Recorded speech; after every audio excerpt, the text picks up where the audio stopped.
Siguro kaya yung mga magulang natin, ayaw tayo malingat sa paningin nila noon dahil inaabot ng buwan o taon bago ka nila makasama ngayon. Siguro kaya nung bata tayo, pinapatulog tayo sa hapon kasi kapag tumanda ka na, mamamalimos ka na ng tulog at pahinga. Siguro kaya pinapakain tayo ng masustansya noon para sa pagtanda mas malakas nating haharapin yung mga pagsubok ng buhay.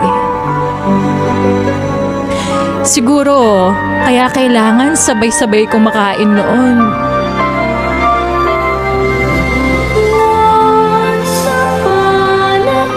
Kasi darating pala yung araw na mag-isa ka na lang kakain ngayon.